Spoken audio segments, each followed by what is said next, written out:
Evening everyone. I'm just doing some meal preparation for when we go out camping. What I'll be doing is I do a cook up in pots or the slow cooker, and then I put the food into a container, freeze it, and then pop the food block out, and then I vac seal it so we can take it away. So in this pot I've got a chicken sort of soup, and it's chicken stock, vegetables, red bell pepper, the green one, and baby spinach. I just chucked a packet of the young spinach greens in here, paprika, turmeric,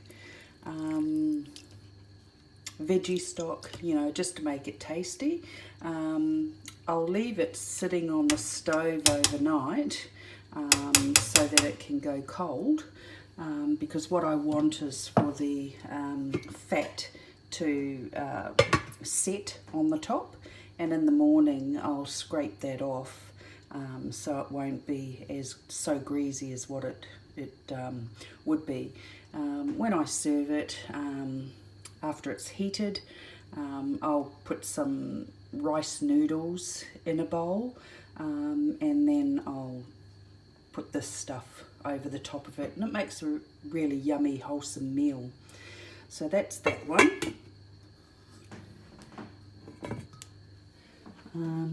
Over the other side, I've done a beef stew. This one's been in the slow cooker for approximately 8 hours now. I generally don't eat it on the same day that I've cooked it. I leave it sitting here overnight on low. Well, when I say on low, I think the low is really the warm setting, because in the past when I've put it on warm, it's bubbled more, so I think the warm setting is actually the low setting. So I leave it on overnight, and then we usually have some for breakfast the next morning, and we'll live off this sort of stuff over the next few days.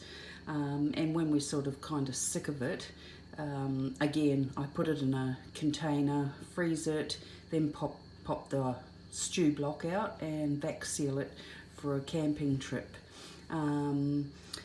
In this one, I've got diced beef and carrots, just my main ingredients. Somewhere in there is celery. Oh, hang on, no there isn't.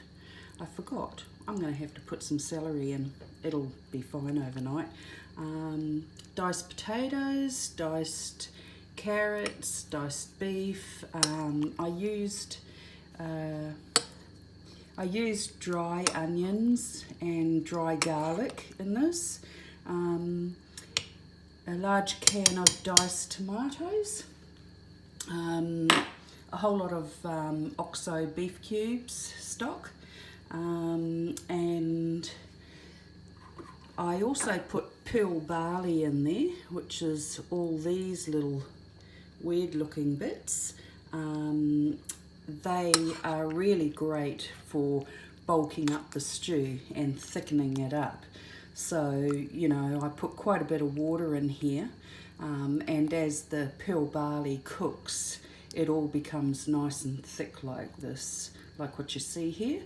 And this is really wholesome, hearty food, and it'll stick to your ribs, and yeah, it's something that we quite enjoy often during the cold part of the year. So yeah, we'll be taking that away with us. I've also kind of been a bit productive today.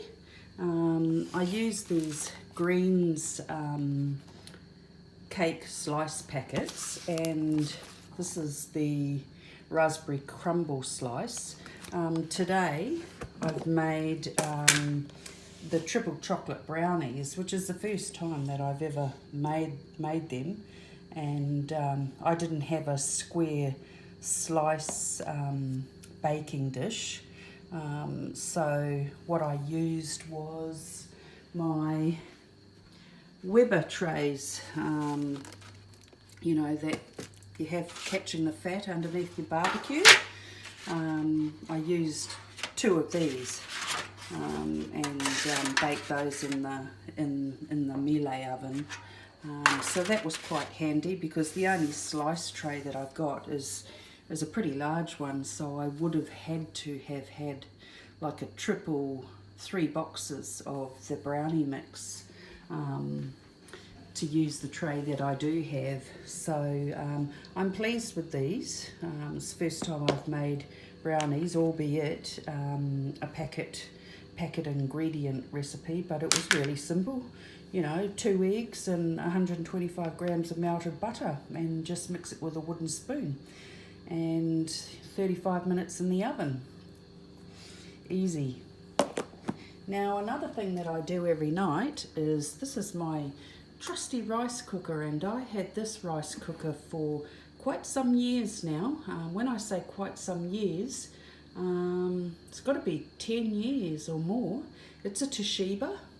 It's a real quality piece of you know, cooking machine, and I've enjoyed using it.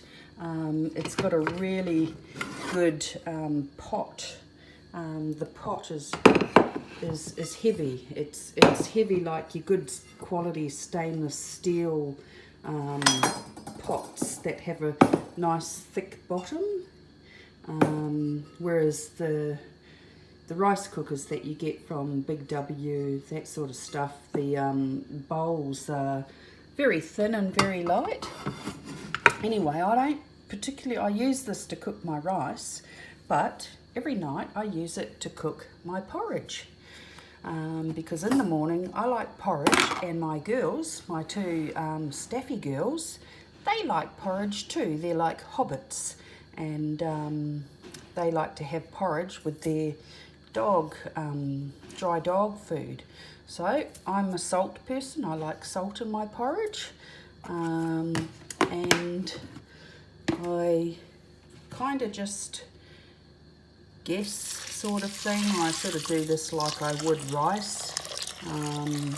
Whatever amount of porridge, dry porridge I've got in there, I'll sort of put twice the amount of water in there. So I generally go up to about that mark for water, and I leave it on overnight. It's got a menu where I have it on a porridge setting, which is congee, and I've got it on a timer, which really needs to be for 6:30 in the morning, but I don't know how to do that.